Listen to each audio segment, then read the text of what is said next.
Hey, what's happening out there, YouTube family? This is Robert L. Jones Jr. coming at you again with some more Tribal Judah poetry. All right. First poem of the evening is entitled Adeyemi, which means the crown suits me well.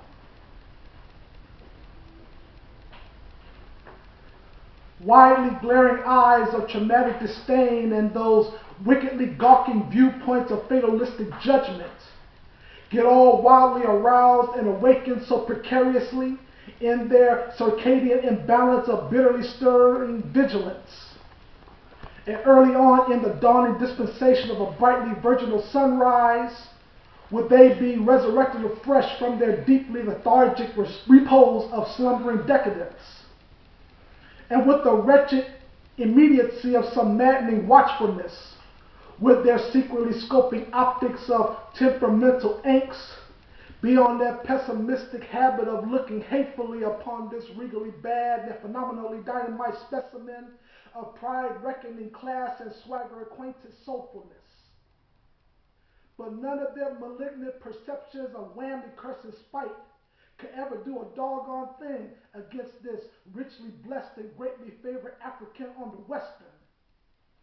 And neither could those nugatory observations of defeat assuming mayhem be close in angrily succeeding with that totally pointless expectancy of forcefully staring me down into them emotionally desolate states of weakly expressed meekness and slave-like helplessness. Because I'm most certainly confident and so mightily resonant with the solidifying reality that I be having about far too much of that ever majestic reparation of some virtuously crowning suitability, which rightly befits and properly adapts well with my funky code and stone swinging conduct of self-respecting eminence in this cosmic Aquarius of planetary lavishness. And all those devilish oglers with their tightly squinting contemplations of racially despising scrutiny will soon be a catching that sight-robbing tragedy of sadly experiencing the blinding attack of red, black, and green cataracts covering subtly tender corneas and them prejudicial retinas of darkening obscurity. Because regardless of those seemingly impossible odds of unlucky calamity, and despite them so-called insurmountable challenges that have been fighting hard in making my incorrigible knees to suddenly buckle and to ultimately collapse into that shamefully embarrassing posture of succumbing failure, there still exists within my enthusiastic chest that optimistic miracle of a divinity-trusting heart, which be beaten and believing strongly for all of its earnest supplications and eagerly beseeching requests to become the radically exacting epitomes of perfectly willed and God-fulfilled jubilation. And with each and every volatile bombardment of Stygian temptation and every angrily ignited inferno of hotly consuming trouble, I suddenly be stone secure within my self-assuring abilities to keenly search on high and to lift up my destiny-guiding countenance to an infinitely imminent odyssey of vastly imperial skies above me. And heaven-peeping organs of shown-up enlightened apprehension would begin to be joyously focused upon a panoramic array of many visionary aspirations and dreamscaping ambitions for utopian accomplishments, as they be completely absorbing through my calm and solemn consciousness like healing ointment to a severely chafed and afflicted rash upon vulnerable skin. And it is better known and so worthily understood to my fully encouraged spirit man that an eternally esteeming being of supremely peerless energy done peacefully enfranchise my heavily wearied mind with the exceedingly happy tidings that he surely got everything under control. So with the positively enlivened anima of newly regenerated get up and go, I powerfully got a steadfast grasp upon that purely representing stance of freely exercising those proudly meddlesome actions of some new but exclusive tact and finesse. And now my monumentally established purpose for living is so conveniently embodied in that ever tantamount trinity of me, myself, and I, as we be so dynamically ready to openly illustrate and to publicly demonstrate those amazingly elevating executions of celebrating praise and valuation for self, and all of them preciously refining shekels of exquisitely treasured blackness, be making my cultural pockets fat with the prospering benefaction of royally corpulent style and distinction. So with that pleasantly enduring longevity of plentiful years and ample decades upon this worldly sphere of orbital splendor, I be so augustly liberated in that delightfully emancipating privilege of ruling and reigning, and letting my pharaonic glory shine in my specially superlative kingship of greatly distinguished grace and magnificence. Adeyemi.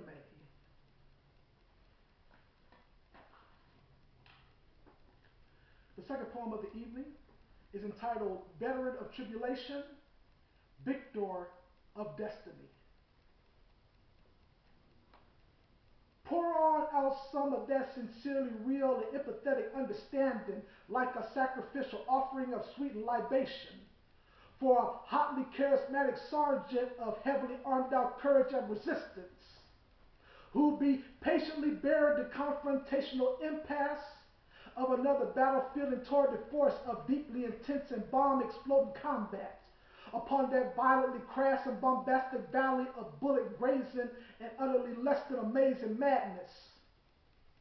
But lift on high them atomically booming salutes of some lovingly familial supports for an educationally strapped captain of marine-like zeal and orientation, who is currently embarking upon the eventfully stirring mission of survivalistic stamina as a super slick and well-disciplined soldier of fortune. And he has quickly gathered up that highly fortunate opportunity to insatiably blast on through a deviously threatening multitude of adversarial troops and them wickedly challenging terrorists, with that eminently strengthening strategy of some wartime winning pomp and gallantry.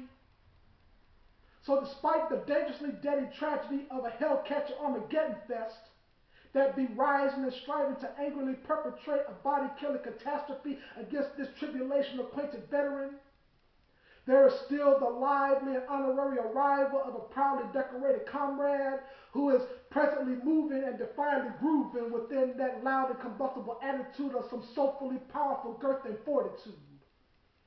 And he immediately changes up the post-traumatic armament of his stressfully inducing fatigues into them onslaught-causing threads of some bravely uniform and camouflage. And a newly galvanized mercenary of some dual-waging conflict will be upon that ready-teddy go-around of wiping out all them stone heathenistic privates and their masochistic weapons of destructive agony, with the calamity escaping offense of some righteously fighting might and endurance. So harmoniously rat-a-tat-tat them joyful noise-making claps of encouraging inspiration for a foe-provoking general with the golden medal awarding experience of disaster-dealing fervor and persistence, who'd be diligently working out his self-preserving mojo of greatly encompassing protection against them loose and ricocheting shards of sulfur-burning propaganda shrapnel that be having no other sinister purpose on this tormenting side of eternity but to savagely kidnap and destroy this radically bad dignitary of militant pride and revolutionary legacy. So without the shamefully discharging mannerism of a shivering civilian's coward-sounding apology, this here dynamically brazen officer of vengeance reckoning frustration is radiantly infused with that overwhelmingly scintillating fire of some D-Day emulating motivation, as he be wrecking and demolishing a wayward and undeniably evil entourage of a crazily deceptive armada's many half-truths, whole lies, and all other types of wildly imagining jive, with the effervescent essence of Smith & Wesson in his sidearm in possession, and with the adversity-shooting magnitude of Brother Gatlin as his shotgun-riding companion. Now everybody join on in them greatly celebrating declarations of some happily praiseworthy thanks and appreciation for a predominantly overcoming vanguard of system-defeating patriotism, as he officially returns home with a massively triumphant candor of some Tuskegee flying heroism. And he would then be standing upon that wondrously welcoming stage of accepted and respected affinity as a positively undisputed victor of never-ending cause and destiny. Thank you so much for listening to these poems. I hope you like what you heard.